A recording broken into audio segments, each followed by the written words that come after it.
नमस्कार दोस्तों, मैं समीर भटनागर आज आप सभी का अपने YouTube चैनल में स्वागत करता हूं। मेरे पास कई लोगों के कमेंट्स आ रहे हैं जिसमें उन्हें मेष लगन का सूर्य के विभिन्न भावों में फल समझ में आए। काफ़ी अच्छे इनपुट्स आए क्योंकि कई जगह ऐसा होता है कि वो हमें प्लैनेट देख के लगता है कि यहाँ पे रिजल्ट देगा, पर कई बार नहीं देता है। उसकी दशा चल रही होती है, उससे हमें फ़ायदा नहीं हो रहा होता है। तो ये चीज़ें उनकी समझ में आनी शुरू हुई हैं। इसके लिए मैं उनका आभार व्यक्त करता हूँ कि मैंने जो बताया वो उनकी समझ में आ रहा है। कई लोगों ने ये भी कमेंट किए हैं कि आप एक एक करके आ रहे हैं, तब तक हमारा नंबर आएगा। अब जैसे मीन लगन वाले हैं वो थोड़े से चिंतित हो रहे हैं, परंतु चिंता की कोई बात नहीं है।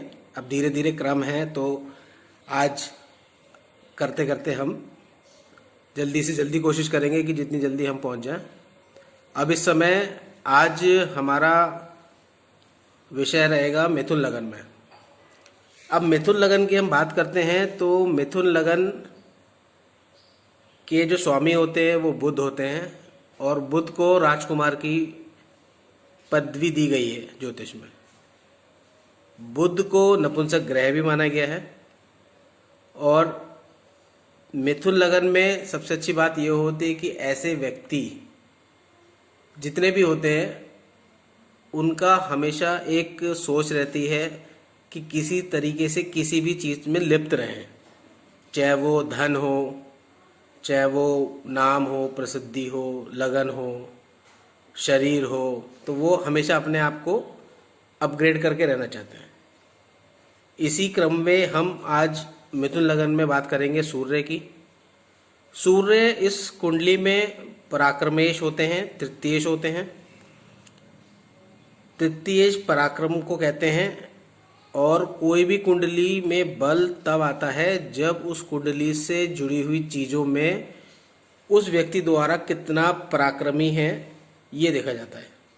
अगर किसी व्यक्ति में ऊर्जा ज़्यादा है, उसको कोई भी कार्य करने की शक्ति बहुत ज़्यादा है, तब वो अधिक से अधिक जो भी कार्य में लगेगा उसमें अपने पराक्रम से वो चीज़ों को पाने की कोशिश करता है। इसीलिए कुंडली का तृतीय भाव बहुत महत्वपूर्ण होता है। अब हम चूंकि बात कर रहे हैं सूर्य की, और सूर्य इस मिथुन लगन की कुंडली में पराक्रमेश है, तृतीयेश है, तो जब भी किसी कुंडली में पराक्रम की बात होगी, अगर पराक्रम का जो ग्रह है उसकी शक्ति अधिक होगी तो वो उतनी ऊर्जा से आपको परिणाम देगा। और यदि यहीं पर ये सूर्य आपका कमजोर हो जाता है या अन्य ग्रहों से पीड़ित होता है, जैसे राहु से, शनि से, केतु से, इन सब से अगर वो पीड़ित होता है तो आपको खुद देखने में लगेगा, खुद महसूस होगा इस कुंडली को देखने में कि यहाँ पे ये पराक्रम कम हो रहा है। कई बार कार्य करने में हमको ऐसा लगता है कि ये काम हम कर रहे हैं, लेकिन फिर हम कई बार छोड़ देते हैं। ये तृतीयेश पराक्रमी नहीं होता है, तब उस वजह से होता है। आइए अब हम चर्चा करते हैं एक एक भाव में कि मिथुन लगन की कुंडली में अगर प्रथम भाव में यानी लगन में सूर्य होगा तो वो कैसे परिणाम देगा। मिथुन लगन में सूर्य लग्नेश का मित्र है। अब यहाँ पे सूर्य और बुध जो हैं वो मित्र हैं, तो लगन में जातक का मित्र होने की वजह से बल में और पराक्रम में वृद्धि होगी। इससे जातक के जितने भी मित्र होंगे और जितने भी इनके छोटे भाई बहन होंगे वो सब ताकतवर होंगे। अब यहाँ से सूर्य की जो दृष्टि है वो सप्तम भाव पे आ रही है, और जब दृष्टि उस पे आएगी तो उस भाव को भी ये फलीभूत करेंगे। तो यहाँ से जातक की पत्नी और उसके द्वारा उत्पन्न पुत्र दोनों से सुख अच्छा रहेगा। ऐसे जातक जिनके लगन में, मिथुन लगन में सूर्य होता है, वो अपनी कुल की मर्यादाओं को, परंपराओं को मानने वाले होते हैं और कई बार उसको पालन करने के लिए कठोर आचरण भी करते हैं कि इस तरीके से ये हमारे रीति रिवाजों में हैं तो हम इस तरीके से करेंगे। अगर हम मेडिकल एस्ट्रोलॉजी की बात करते हैं तो उसमें हमें ये देखने में मिलता है कि ऐसे जातक को सिर में दर्द रहता है और पित्त प्रकोप की शिकायत रहती है।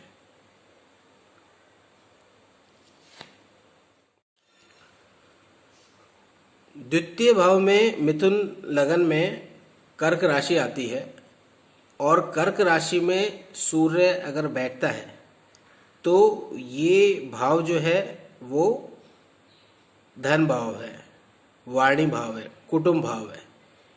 यहाँ पे सूर्य चंद्रमा का मित्र भी है और अति मित्र की श्रेणी में भी आता है। तो सूर्य के रिजल्ट यहाँ अच्छे माने जाते हैं, लेकिन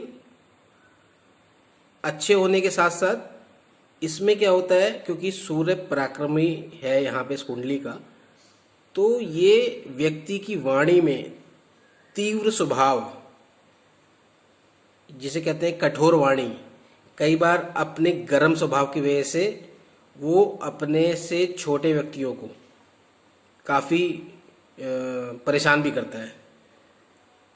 अपने पराक्रम के बल पर धन का संचय भी करता है। इसी वाणी से कई आपने लोग देखे होंगे जो अपनी बात से काफ़ी सारे लोगों से काम निकालते हैं। आज के परिप्रेक्ष्य में जैसे मैनेजर्स का काम होता है, वो बोलते तीखा है, कड़वा बोलते हैं, वाणी में तीव्र होती है, तीज होती है, गर्म स्वभाव रहता है उनका, लेकिन वो अपने जितने भी अंडर में एम्प्लॉयज़ होते हैं सबसे टारगेट्स पूरे करा लेते हैं। मित्रों की सहायता करना इनका स्वभाव होता है, उसके लिए ये पैसों की कभी चिंता नहीं करते। इनके पास जितना धन होता है उसको खर्च करने में इनको कोई परहेज नहीं होता है। कई बार इस तरीके से भी होता है कि लोग कहते हैं कि इन्होंने अपने मित्रों के लिए खजाना खोल दिया है।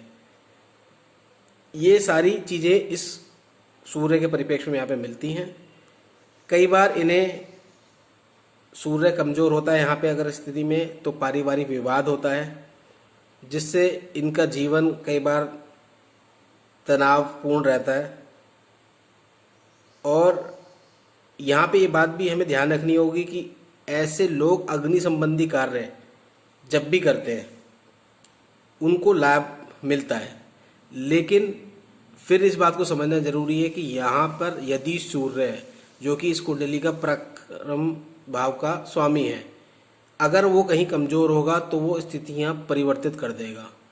ये हमें इस चीज़ को समझना बहुत ज़रूरी है। तीसरे भाव में सूर्य मिथुन लगन में स्वराशि होता है, अपनी ही राशि में होता है। और अब जब अपनी ही राशि में अपने घर में ही सूर्य बैठा हुआ है तो यहाँ प्रबल पराक्रमी होता है, साहसी होता है। उसे अपने पराक्रम को पूरा करने के लिए, दूसरों का काम करने के लिए, अपने भाग्य का निर्माण करने के लिए किसी चीज़ की आवश्यकता नहीं होती है। ये खुद अपने बलबूते से सारे काम कर लेता है। कुंडली में बलाबल की स्थिति एकदम बढ़ जाती है और कई बार ये इनकी रिस्क लेने की इतनी पावर बढ़ जाती है कि ये अपनी क्षमताओं से अधिक उच्च महत्वाकांक्षी होके उस चीज़ को पाने में लग जाते हैं। ऐसे लोगों को दो चीज़ों का हमेशा ध्यान रखना चाहिए। एक तो इनके पिता का स्वास्थ्य बड़ा प्रभावित रहता है, दूसरी बात इनको धन संचय का बहुत शौक होता है और 25 वर्ष की उम्र के बाद इनका अपनी वेल्थ बढ़ाने में, अपने लोगों के साथ कार्य करने में, अपनी टीम बनाने में, अपना बिजनेस सेटअप करने में, अपना घर बनाने में, गाड़ी बनाने में, इस तरीके से इनकी रुचि आनी शुरू हो जाती है। मेडिकल एस्ट्रोलॉजी के हिसाब से ये भाव कानों का होता है, तो इस व्यक्ति को कर्ण रोग की यानी कान से संबंधित परेशानियां भी रह सकती है। लेकिन कई बार ये देखने में आया है कि ऐसी स्थिति में, क्योंकि हमें सूर्य के अंश भी देखने होते हैं, तो ये मेडिकल एस्ट्रोलॉजी में थोड़ा डिटेल का चैप्टर है, वो मैं आपको अपने अगले वीडियो में समझाऊंगा कि किस तरीके से उसमें कैसे पार्ट को कंसिडर करते हैं। अब हम बात करेंगे चतुर्थ भाव की। चतुर्थ भाव में कन्या राशि है। यहाँ लग्नेश का और चतुर्थेश दोनों बुध है। अपने ही घर में सूर्य अगर बैठेगा, यहाँ पे सूर्य लग्नेश के साथ बैठेगा या लग्नेश के घर में बैठेगा तो उसको बड़ा अच्छा परिणाम देता है यहाँ पे। अब चतुर्थ भाव जमीन जायदाद का है तो जमीन जायदाद से सुख दिलवाएगा। माता और भाइयों के साथ रहने में सुख मिलता है तो उसे उनके द्वारा सुख दिलवाएगा, उनसे बड़े मधुर संबंध रखेगा। इनके जो छोटे अनुज भाई बहन होंगे उनसे इनको धन दिलवाए या उनको धनवान बनवाए, ये भी इससे आता है। ऐसे व्यक्तियों का विशाल भवन होता है और ये स्वामी बनना पसंद करते हैं। कई बार देखा भी गया है कि ये ज्योतिष में, आयुर्वेद में, अध्यात्म में इनकी रुचि रहती है और इनसे जुड़े हुए कार्य करने में, इनके व्यवसाय करने में इनकी स्थिति और मजबूत होती है। पंचम भाव में सूर्य जब मिथुन लगन में आते हैं तो सूर्य यहाँ पे नीच के होते हैं और ये स्थान जो है वो पूर्व जन्म का होता है, संतान भाव का होता है, विद्या का होता है। तो इन सब चीज़ों में इसमें कमी होती है। कई बार ये स्थिति देखने में आई है कि सूर्य यहाँ जब तुला राशि में स्थित होता है तो इनके कुल देवता इनसे ज़्यादातर किसी न किसी बात पे नाराज रहते हैं, उन्हें अपना आशीर्वाद नहीं देते हैं। और ये वजह क्या होती है कि ये पूर्व जन्म में इनके द्वारा कुछ कार्य हों जिसमें पिता या दादा, ताऊ, चाचा के साथ इनके संबंध अच्छे ना रहे हों किसी वजह से, तो ये अगले जन्म में इनको पुत्र होने में कठिनाइयाँ, परेशानियाँ प्रकट करते हैं। यदि यहाँ पर सूर्य के साथ राहु भी स्थित हो तो संतान का सुख प्राप्त होने नहीं देते, संतान होने में कष्ट पे कष्ट आते रहते हैं। और कई बार ऐसा भी देखा जाता है कि जैसे इनकी पत्नी गर्भावस्था की स्थिति में आती है तो अचानक ऐसा कुछ होता है कि उसकी भी मृत्यु हो सकती है। इसलिए यहाँ बैठे हुए सूर्य को शांत करना बहुत ज़रूरी है। यहाँ पे मंत्रों का उच्चारण होता है, उनके द्वारा पूजा करी जाती है ताकि वो अपना उग्र स्वभाव में ना आए। और ऐसे केसेस में कई बार मिसकैरेज के केसेस, अबॉर्शन के केसेस देखने को मिलते हैं। इसके अलावा जातक के पेट में अधिकतर रोग रहते हैं, इनको अपच की शिकायत रहती है, एसिडिटी की प्रॉब्लम रहती है। इन जातकों के लिए मेरी राय यह है कि इन्हें जितना हो सके अग्नि पदार्थों का सेवन कम करें। जैसे हम कहते हैं कि तले भुने पदार्थ जितने भी होते हैं, मसाले वाले जो उतने होते हैं, इन्हें पूर्णतः सात्विक पे रहना चाहिए, तब इनके लिए अच्छा रहेगा। अब सूर्य छठे भाव में जब आता है मिथुन लगन में तो ये वृश्चिक राशि में आता है। वृश्चिक राशि का स्वामी मंगल है। सूर्य मंगल मित्र हैं कुंडली में, और अगर इनकी पोजीशन यानी कि अगर इनकी प्लेसमेंट भी सही हो कुंडली के अंदर तो बहुत अच्छा रहता है। इसमें सबसे अच्छी बात यह है कि सूर्य का अगर हम बात करें तो छठे में जब भी सूर्य बैठेगा तो ये ऋण, शत्रु, रोग को नाश करेगा। मंगल के साथ बैठेगा तो उसमें और इसकी तीव्रता बढ़ जाती है। लेकिन कई बार क्या देखा जाता है कि वृश्चिक राशि में ये अपने शत्रुओं से डरता तो नहीं है लेकिन उनके द्वारा पीड़ा झेलता है, मानसिक रूप से थोड़ा ग्रसित रहता है। उनकी चिंता उन्हें रहती है कि यार ये ऐसा ना कर दे। और कई बार जातक को अपने कॉन्फिडेंस में भी कमी महसूस होती है।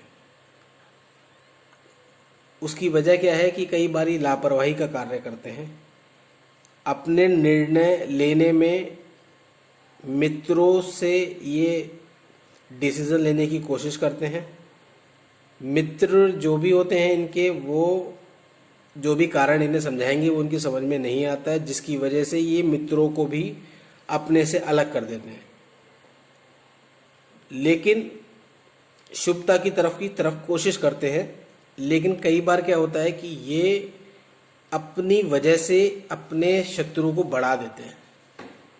इसलिए जब भी यहाँ पे सूर्य बैठेगा छठे भाव में अच्छा रहेगा, लेकिन मंगल के साथ उसका जब भी प्लेसमेंट होगा या मंगल की दृष्टि आएगी तो उसके व्यवहार में एकदम तीव्रता आ जाएगी। इस तीव्रता को समझना है कि ये कहीं ज़्यादा होकर नुकसान ना कर दे। इसी के साथ अब हम बात करेंगे सप्तम भाव की। सप्तम भाव में धनु राशि है। धनु राशि जो है वो गुरु इसका स्वामी है, सूर्य का मित्र है, बुध का मित्र है। तो सप्तम भाव का सूर्य अच्छा नहीं माना जाता है, लेकिन मिथुन लगन की कुंडली में जब सप्तमेश गुरु के घर में सूर्य बैठेगा तो थोड़ा सा जीवन साथी जो होता है वो समझदार होगा, गर्म स्वभाव वाला होगा और अपनी वाणी को स्पष्ट कहने वाला होगा। लेकिन चूंकि यहाँ से लगन को देख रहा है तो जातक के लिए नुकसानदायक नहीं होगा, लेकिन बातें ऐसी करेगा जो उसको कई बार कड़वी प्रतीत होंगी, लेकिन करेगा उसके भले के लिए। इस बात को समझना जरूरी है। अब यहाँ पे गुरु और सूर्य की जब दृष्टि संबंध या युति भी अगर उस कुंडली में बनती है तो बहुत अच्छा होता है लगन के लिए। लेकिन इसमें एक स्थिति बहुत खराब होती है जब यहाँ पे सप्तम भाव में सूर्य राहु के साथ बैठा हो या किसी भी पापी ग्रह की दृष्टि उस पर आ रही हो या मंगल का तेज आ रहा हो, इधर शनि का आ रहा हो, तो ये कई बार उस व्यक्ति को जो इन्हें सलाह दे रहा है उसकी सही सलाह इन्हें समझ में नहीं आएगी। ऐसे समय में अधिकतर ये देखने में आया है कि ये जो भी समस्या इनकी बनती हैं वो इनके द्वारा बन जाती हैं। दूसरा व्यक्ति इन्हें अपना समझ के कुछ बता रहा है तो ये सुनने के लिए तैयार नहीं होते। दूसरों की सलाह इन्हें सही नहीं लगती है। अगर ये उसकी सलाह माने तो इनके जीवन में काफ़ी बदलाव आते हैं जो इनके लिए अच्छे परिणाम देते हैं। अष्टम भाव में मकर राशि में सूर्य स्थित होता है तो यहाँ पे पराक्रम भंग योग बनता है, क्योंकि किसी भी व्यक्ति का पराक्रम अष्टम भाव में जाने पे कमज़ोर हो जाता है। तो यहाँ पे जातक जो होता है वो कमज़ोर दिल वाला होता है, उसको लोगों की समस्याएं सुन के उसका उदारवादी प्रवृत्ति बढ़ जाती है। ऐसे लोग रिस्क लेने से डरते हैं। इन्हें अपने भाइयों से, मित्रों से हर बात में वाद विवाद होता है, धन हानि होती है। यहाँ तक कि इनके नौकर भी अविश्वसनीय होते हैं और इन्हें कान की, आँख की संबंधित जो पीड़ा होती है उस पे इन्हें अपना धन खर्च करना होता है। ऐसे लोगों को सरकार की तरफ से राजकीय सेवा में परेशानी आती रहती है। कई बार इन्हें राज्य की तरफ से जुर्माना भी लगाया जाता है। ऐसे जातक को मेरी सलाह ये है कि इन्हें हमेशा दान पुण्य करना चाहिए, मंदिर अवश्य जाना चाहिए और जब भी कोशिश हो तो सूर्य देव को प्रणाम करें, सूर्य नमस्कार करें और कुछ नहीं कर सकते तो सूर्य देव को जल जरूर चढ़ाएं। नवम भाव में कुंभ राशि यानी शनि। सूर्य और शनि की यहाँ पे मित्रता है, क्योंकि धनु ये नवम भाव है। नवम भाव जो होता है वो भाग्य है। तो जब भी पराक्रम और भाग्य का मेल होता है, अब इस कुंडली में पराक्रम हुआ सूर्य और भाग्य हुआ शनि, तो जब सूर्य और शनि यानी पराक्रम और भाग्य मिलते हैं तो वो उस जातक की कुंडली को एकदम बल देते हैं। कुंडली के अंदर एकदम एनर्जी आती है। उसे कोई भी कार्य करना होता है तो वो अपने भाग्य से करता है और उसका निर्माता वो स्वयं होता है। इसकी अवस्था में इन्हें दो चीज़ों से परेशानी होती है। एक तो इनकी पिता के साथ कई बातों में अनबन होती है, क्योंकि ये अपने द्वारा, अपने कर्म द्वारा, अपने पराक्रम द्वारा करना चाहते हैं, लेकिन पिता इनको रोकेंगे, पिता इनको समझाएंगे, लेकिन इनकी समझ में नहीं आता है। तो इसलिए मतभेद भी होते हैं और मनभेद भी होते हैं।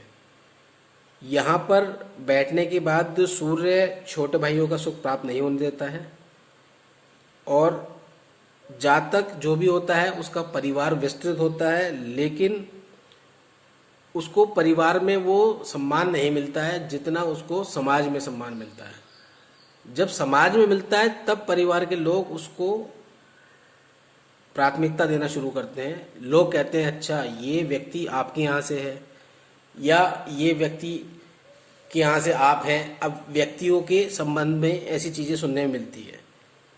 जितना इस व्यक्ति का जनसंपर्क बढ़ता है, जितने लोग इसके द्वारा इसके एरिया में या इसकी एक्सपर्टीज़ में आते हैं, उतने में इसकी आर्थिक स्थिति उतनी मजबूत होती चली जाती है। ऐसे व्यक्ति अगर कम, जैसे लोअर मिडिल क्लास में होते हैं, तो ये अपर मिडिल क्लास से क्रॉस करके अपर लेवल में आने शुरू हो जाते हैं। इनका नाम, मान, सम्मान बहुत तेज़ी से फैलता है।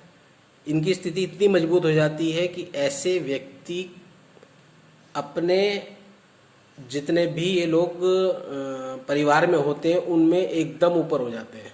इसी बीच अगर इनकी दशा आ जाए, या महादशा, अंतरदशा, प्रत्यंतर कुछ भी आता है, सूर्य और जब भी इनका शनि का अंतर आता है, इस कुंडली में एकदम रिजल्ट चेंज होने लगते हैं। दशम भाव में मीन राशि है, और मीन राशि में बैठा सूर्य है। उच्च आरोही की तरफ होता है, क्योंकि अपने उच्च की तरफ को बढ़ रहा होता है। तो यहाँ पे जातक को अपने व्यवसाय को, अपने कार्य को करने के लिए खूब बाहुबल देता है, और इसमें उसको बहुत अच्छा सपोर्ट मिलता है अपने मित्रों द्वारा, अपने भाइयों द्वारा, पिता का, अपने गुरु द्वारा। ऐसे लोग इसको कार्य करने में सपोर्ट करते हैं और इतना इसको आगे बढ़ाने के लिए कोशिश करते हैं कि जैसे एक झंडे के नीचे बहुत सारी सेना होती है।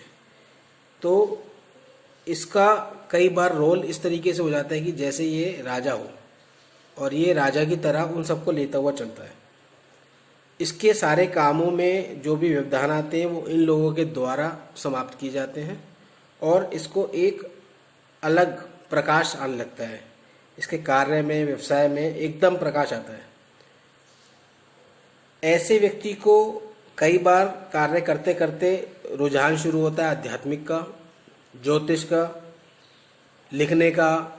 इसके माइंड में जितने विचार आते हैं उसको करने का, उसको बताने का, इसकी रुचि अचानक जागृत होती है। कई बार ऐसे लोगों की कुंडली जल्दी जागृत हो जाती है, और ये अपनी जानकारी अपने इंट्यूशन से, अपने पूर्वाभास वाले गुण से निकालते हैं। इनके पराक्रम जो बल होता है वो बहुत अच्छा होता है, और ऐसे लोगों को वाहन सुख बहुत अच्छा मिलता है। इनकी कोशिश रहती है कि ये सभी के साथ अपने संबंध मधुर बनाएं। एकादश भाव में मिथुन लग्न की कुंडली में सूर्य उच्च का हो जाता है, और चूंकि ये मेष राशि है और इसका स्वामी मंगल है, मंगल सूर्य को पूरी अपनी ऊर्जा देता है। और जब ये दो बल एकदम मिलते हैं, क्योंकि दोनों ही अग्नि तत्व के ग्रह हैं, जब दोनों में एनर्जी बहुत ज़्यादा हो जाती है तो ये कोई भी काम करते हैं उसको पाने के लिए बहुत से बड़ा परिश्रम करने में इन्हें कोई परहेज नहीं होता है। बहुत अच्छी तरीके से स्टार्ट करते हैं, कार्य करते हैं, और लाभ भाव में बैठे हुए हैं तो लाभ की तरफ को करते हैं, इसलिए इन्हें लाभ की प्राप्ति होती है। पर दिक्कत क्या होती है इसमें, इनका कई बार राजकीय सेवा जो होती है ना, उसमें राजनीति शुरू हो जाती है। राजनीति और जितने ये शेयर बाजार, मार्केट, सट्टा, जुआ, इस तरफ को ये जब बढ़ जाते हैं तो इन्हें हानि उठाने में कोई परहेज नहीं होता। ये रिस्क लेने की इनकी इतनी आदत हो चुकी होती है कि उसमें अपना सारा कमाया हुआ धन खत्म कर देते हैं। इनकी सबसे अच्छी बात यहाँ पर ये होती है कि ये अपने संबंध राजनीति में और अधीनस्थ अधिकारियों में बहुत अच्छे संबंध बनाते हैं, और इन्हीं की वजह से इनको नुकसान होता है। इनको यहाँ पे समझना है कि हर समय आवेग में काम नहीं करना है, थोड़ा सा शांत और धैर्य भी होना है, लेकिन एनर्जी इतनी होती है कि ये अपने आप को कंट्रोल नहीं कर सकते।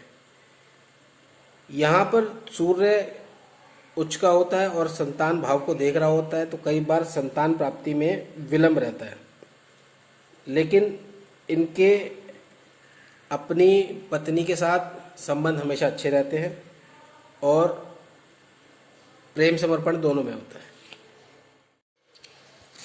द्वादश भाव में वृषभ राशि होने पे सूर्य और शुक्र मित्र नहीं है, शत्रु हैं, तो यहाँ पे स्थिति कमजोर हो जाती है। नेत्र पीड़ा और पित्त प्रकोप रहता है, परंतु यहाँ पे पिता के साथ ये धार्मिक कार्य करते हैं, लेकिन इनके हर समय मन में किसी न किसी अज्ञात भय रहता है। पैसे की समस्या इनकी बनी रहती है। कई बार ये कोई भी काम करते हैं तो शुरू करते हैं तो पहले उसके लिए पैसा नहीं होता, फिर करते हैं तो पैसा आता है तो उसके बाद पैसा नहीं संभलता, तो कई बार इन्हें आर्थिक रूप से परेशान होना पड़ता है। अब यहाँ पर यदि सूर्य के साथ मंगल और बृहस्पति हो तो इनके शैया सुख में भी कमी आती है। पति पत्नी के विचारों में हमेशा मनभेद रहता है, और कई बार ऐसी स्थिति भी देखने को आई है कि ये कोई भी कार्य करते हैं तो इन्हें सरकार द्वारा हानि होती है। कई बार इन्हें कोर्ट कचहरी के चक्कर लगाने पड़ते हैं, अविवाद फंसते हैं, दूसरों की वजह से फंसते हैं, और इन्हें राजकीय विरोध करने में कोई परहेज नहीं होता। इन्हें पता होता है कि हम गलत कर रहे हैं, लेकिन फिर भी गलत करने में लगे रहते हैं।